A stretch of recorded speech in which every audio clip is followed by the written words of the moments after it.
அன்பு நண்பர்களுக்கு என் இனிய வணக்கம். இன்றைக்கி எங்கள் வீட்டுக்கு என் சேக்காளி மாடசாமி வந்திருந்தான். நாங்கள் 2 பேரும் ஊர் கதையை பேசிகிட்டு இருந்தோம். அப்போ எனக்கு தெரிஞ்ச இன்னொரு ஆள் என்னை பார்க்கறதுக்கு வீட்டுக்கு வந்தார். வரும்போது சொன்னால், என்னாச்சு உங்கள் தெருவில் ரோடு போட்டிருக்காங்க, எல்லாம் குண்டும் குழியுமாலாம் இருக்குது, இதெல்லாம் இது பண்ணக்கூடாது, எப்படி தான் இப்படி கட்டுறானுங்களோ தெரில, ரோடு கொஞ்சம் கூட மனசாட்சி இல்லாமல் பண்ணுறாங்க, என்ன பண்ணுறது, நம்ம வரி கொடுக்கோம் இப்படி போட்டு போயிடுறாங்களே அப்படின்னு அந்த வந்த நண்பர் என்கிட்ட கண்டமானி பேச ஆரம்பித்தார்.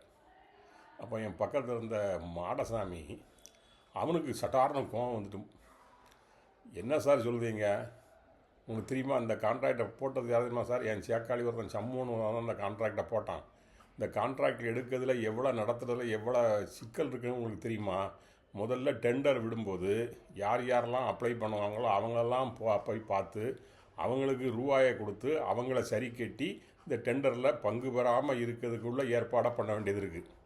அதுக்கப்புறம் டெண்டரை போட்டோன்னா அங்கங்கே ரூபாயை கொடுத்து அந்த டெண்டரை நமக்கு வாங்க வேண்டியது இருக்குது. 4 பேர்கிட்ட சொல்லி ரெக்கமெண்ட் பண்ணி அதை சொல்லி இதை சொல்லி சில கோல்மால்லாம் பண்ணி அந்த கான்ட்ராக்டை வாங்க வேண்டியது இருக்குது. கான்ட்ராக்டை வாங்கி வேலை செய்யும் பொழுது ஆஃபீஸில் கீழே இருந்து மேலே வரைக்கும் தோலாந்துருத்தி எல்லாருக்கும் படியெடுக்க வேண்டியது இருக்குது. இதெல்லாம் பண்ணி முடித்து ரோட்டை போட்டு முடிச்சுட்டு ரூபா வாங்க போனால் பில் பாஸ் பண்ணுறதுக்கு அதுக்கு 5 பேருக்கு படியெடுக்க வேண்டியது இருக்குது. இதெல்லாம் பண்ணிவிட்டு எச்செலவும் போக அவன் கையில் வர்றதை பார்த்தா அவனுக்கு கொஞ்சம்தான் வருமானம் வருது. ஸோ இவ்வளவு செலவையும் பண்ணிவிட்டு அவன் கான்ட்ராக்ட் நடத்தான்னா நீங்கள் அவனை பாராட்ட தான் செய்யணும். அவன் கிடைக்கிற லாபத்துக்கு அவனுக்கு கொஞ்சமாக தான் அவனுக்கு லாபம் கிடைக்கி அவனுக்கு கிடைக்கிற பணத்தை வச்சு இந்த அளவில் தான் நம்ம தார் ரோடு போட முடியும். நீங்கள் ஹோட்டலில் ரவை தோசை விடும்போது தோசைக்கல்லில் ரவை தோசை விடும்போது பார்த்துருக்கீங்களா, மைதா மாவு ரவையையும் போட்டு தண்ணியில் கலக்கி அந்த தண்ணியை ஒரு டம்ளரில் வச்சுக்கிட்டு அப்படியே கொஞ்சம் கொஞ்சமாக அந்த இதில் பரத்தி விடுவாங்க தோசைக்கல்ல. அப்போ அங்கங்கே கேப் விட்டு அது இருக்கும்.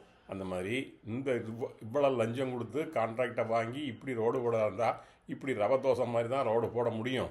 வேறு நல்லபடியாக நம்ம வீட்டில் விடுற மாதிரி கல் தோசை மாதிரி ரோடெல்லாம் போட முடியாது. இப்படி தான் அவன் போட முடியும். இதில் இவ்வளோ சிக்கல் இருக்குது, நீங்கள் தெரியாமல் பேசுகிறீங்கள அப்படின்னு அவன் அவர்கிட்ட எடுத்தெறிஞ்சு சண்டைக்கு போகிற மாதிரி பேசிட்டான். அவர் இதெல்லாம் யோசிப்பா, அப்படியா இவ்வளவு இருக்கா, சரி நம்ம தலைப்பா எவ்வளவுக்கு கான்ட்ராக்ட் விட்டாலும் இப்படி தான் நடக்கும்னு சொல்லுதீங்க, சரி பார்ப்போம், நமக்கு நல்லது நடக்கா பார்ப்போம் அப்படின்னு இன்னும் என்னை பார்க்க வந்த நண்பர் சொல்லிவிட்டு அவர் போயிட்டார். இப்போ இந்த ரவை தோசை கதை என் சேக்காளி சொல்கிற மாதிரி அதுதான் நடக்குன்னா உண்மையிலேயே பரிதாபப்பட வேண்டியதான். நன்றி, வணக்கம்.